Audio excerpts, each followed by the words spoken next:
Video शुरू करने से पहले मैं यहाँ पे आपको बता दूं कि किसी भी एग्ज़ाम को क्रैक करने के लिए बेस्ट कोर्स और बेस्ट गाइडेंस की ज़रूरत होती है।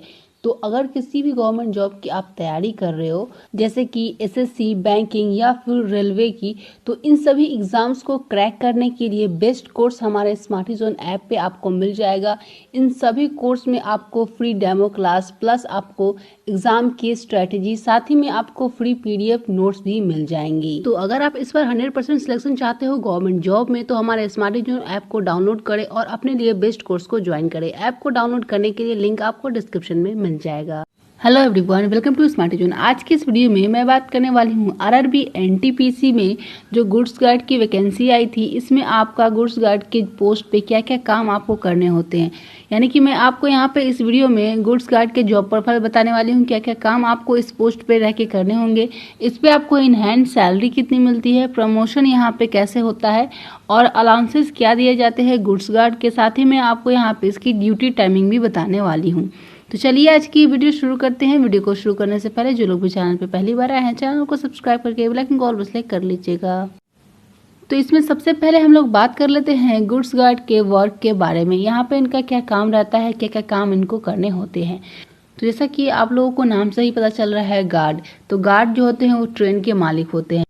जो मालगाड़ी होती है उसमें गार्ड्स रहते हैं। तो जब मालगाड़ी जाती है तो उसमें दो लोग होते हैं, एक तो लोको पायलट और दूसरा गार्ड।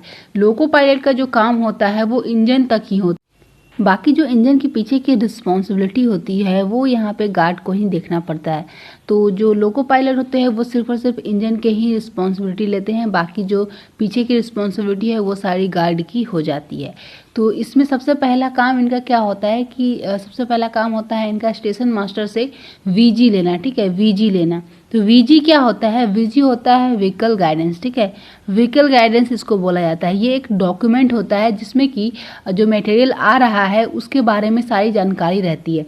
इसमें कंप्लीट डिटेल दिया रहता है कि इसमें कौन सामान है उस डिब्बे के अंदर और उसमें उसका कितना वेट है। तो ये सारी चीज़ें उस वीजी पे लिखा रहता है। तो ये डॉक्यूमेंट जो है वो स्टेशन मास्टर से लेना पड़ता है गार्ड को। तो ये सबसे पहला काम उनका होता है।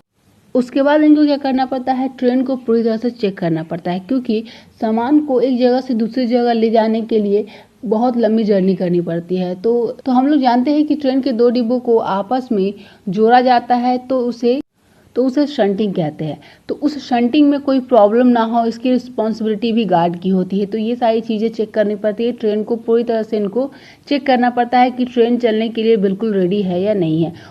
उसके बाद मालगाड़ी के जो डिब्बे होते हैं उनके डोर्स को चेक करना कि सभी डोर बंद है या नहीं, ठीक तरीके से लॉक है या नहीं। तो ये सभी चीज़ें उनको करनी पड़ती है, क्योंकि जो सामान है अंदर उसको कोई नुकसान ना हो। तो इसके लिए उनको यहाँ पे ये सारी चीज़ें भी करनी पड़ती है। सामान के प्रोटेक्शन के लिए गार्ड को यहाँ पे सारे डोर को भी चेक करना होता है। तो ये उनको चेक करना पड़ता है कि जो डोर है वो ठीक तरीके से बंद है या नहीं। बेसिकली गुड्स गार्ड का जो जॉब प्रोफाइल होता है वो बहुत ही रिस्पॉन्सिबिलिटी वाला होता है। जब तक आप सामान लेके एक जगह से दूसरी जगह जा रहे हो, तो जहाँ तक आपको सामान पहुँचाना है वहाँ तक आप जब तक नहीं पहुंच जाते तब तक सारी रिस्पॉन्सिबिलिटी जो है वो गुड्स गार्ड की होती है। सारी देख जब ट्रेन रुकती है तो उसके बीच में भी जो जितनी भी देखभाल होती है वो सब यहाँ पे गुड्स गार्ड को ही करने होते हैं। तो बहुत ही रिस्पॉन्सिबिलिटी वाला ये काम होता है।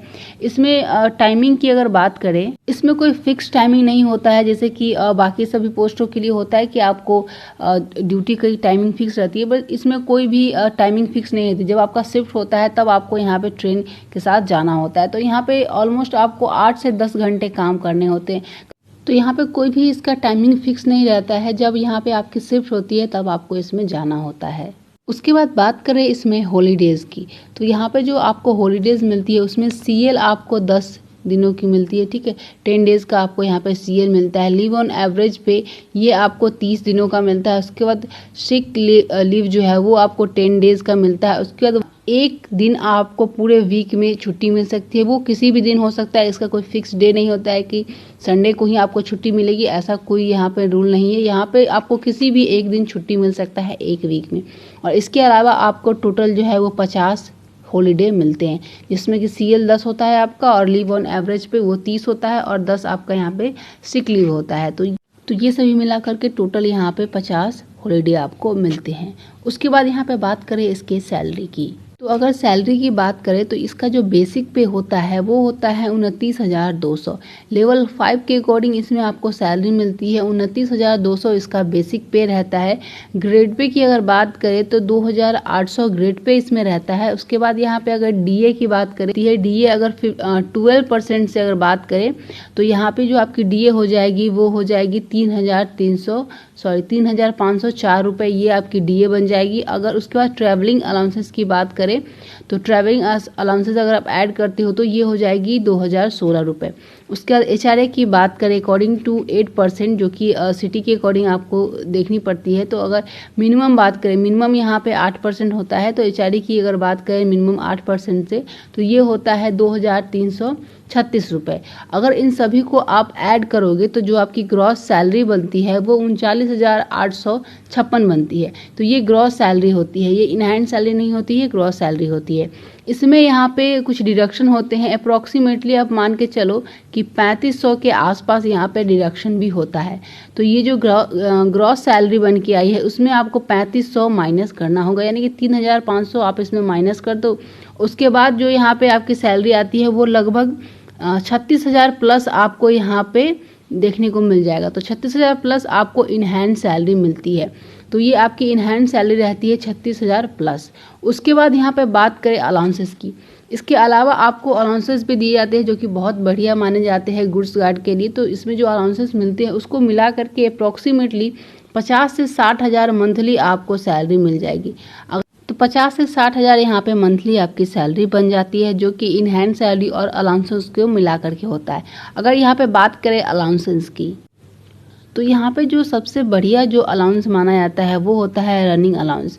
तो रनिंग अलाउंस क्या होता है, इसका मतलब ये होता है कि एक्स्ट्रा किलोमीटर अगर आप चलोगे ट्रेन के साथ में तो आपको यहाँ पे पर किलोमीटर 5.2 रुपीज़ मिलेगा, 5.2 रुपीज़ पर किलोमीटर के हिसाब से। तो अगर आप इसको एवरेज करोगे, ऑन एन एवरेज अगर निकालोगे इसका, तो यहाँ पे ये कितनी हो जाएगी, ये बढ़ के हो जाएगी यहाँ पे आपको 100 किलोमीटर पे आपको 520 रुपये मिलेगी। ये इसका एवरेज हो गया। एवरेज अगर आप रनिंग अलाउंस ऐड करोगे तो ये हो जाता है 25 से 30,000 जो कि गुड्स गार्ड को मिलता है। तो ये आपको पर मंथ मिलता है, पर मंथ आपको इतना एक्स्ट्रा रनिंग अलाउंस दिया जाता है। तो ये आपका हो जाएगा। इसी तरीके से मैंने आपको बताया कि जो इसकी इन हैंड सैलरी है प्लस जो इसके अलाउंसेस है, इसको मिला करके टोटल यहाँ पे आपको 60,000 तक आपको इसमें सैलरी मिलती है स्टार्टिंग में ही, ठीक है। उसके बाद सुविधा की बात करें तो यहाँ पे आपको मेडिकल सुविधा भी दी जाती है फ्री में। यहाँ पे जितने भी मेडिकल ट्रीटमेंट है वो भी मिलते हैं आपको इसमें। उसके बाद यहाँ पे बात करें इसके प्रमोशन के बारे में तो यहाँ पे अगर आप गुड्स गार्ड की पोस्ट पे ज्वाइन करते हो तो नेक्स्ट जो आपका प्रमोशन होता है वो पैसेंजर गार्ड के लिए होता है। जैसे कि स्टार्टिंग में आप ज्वाइन करते हो, सबसे पहले जो आपको जॉब लगेगी वो मालगाड़ी में लगेगी। एज अ गुड्स गार्ड आप मालगाड़ी में 3 से 5 साल तक जॉब करोगे। उसके बाद यहाँ पे आपको पैसेंजर का गार्ड बनाया जाएगा, ठीक है। पैसेंजर का गार्ड आप बन जाते हो, उसके बाद आपको यहाँ पे एक्सप्रेस का गार्ड बनाया जाएगा। तो पहले आप गुड्स गार्ड के पोस्ट पे ज्वाइन करोगे जिसमें आपकी ड्यूटी जो है वो मालगाड़ी में रहती है। उसके बाद यहाँ पे आपको 3 से 5 साल के बाद यहाँ पे आपको पैसेंजर गार्ड्स बना दिया जाता है। उसके बाद यहाँ पे आपको एक्सप्रेस गार्ड बना दिया जाता है। उसके बाद ये जो 2 पोस्ट आप देख रहे हो उसके लिए आपको डिपार्टमेंटल एग्जाम देना पड़ता है। तो ये आपके यहाँ पे प्रमोशन रहते हैं। तो ये है यहाँ पे गुड्स गार्ड की कंप्लीट जॉब प्रोफाइल। यहाँ पे आपको क्या क्या काम करने होते हैं वो मैंने आपको बताया। जैसा कि आप लोग यहाँ पे समझ ही चुके हो कि गुड्स गार्ड की जो जॉब होती है वो बहुत ही रिस्पॉन्सिबिलिटी वाली होती है और यहाँ पे जो अलाउंसेस दिए जाते हैं वो बहुत ही अच्छे माने जाते हैं गुड्स गार्ड की पोस्ट पे। यहाँ पे आपको दिन में भी ड्यूटी करनी पड़ती है, रात में भी ड्यूटी करनी पड़ती है। तो इसलिए इस पोस्ट को ज़्यादातर लोग प्रेफरेंस नहीं देते हैं, लेकिन इसकी जो अलाउंस है वो बहुत ही बढ़िया है, तो आप इसको प्रेफरेंस में दे सकते हो। तो ये है गुड्स गार्ड की कंप्लीट जॉब प्रोफाइल। उम्मीद करती हूँ कि आज की ये वीडियो आप लोगों को हेल्पफुल लगी होगी। वीडियो हेल्पफुल लगी है तो इस वीडियो को एक लाइक जरूर से कीजिएगा और अभी तक आपने हमारे चैनल को सब्सक्राइब नहीं किया है तो सब्सक्राइब करके बेल आइकन कॉल पर सिलेक्ट कर लीजिएगा ताकि ऐसे ही इन्फॉर्मेटिव वीडियो की नोटिफिकेशन आपको आगे भी मिलती रहे। जितना हो सके इस वीडियो को शेयर कीजिएगा अपने फ्रेंड्स के साथ। तो मिलती हूँ मैं नेक्स्ट वीडियो में। Bye bye.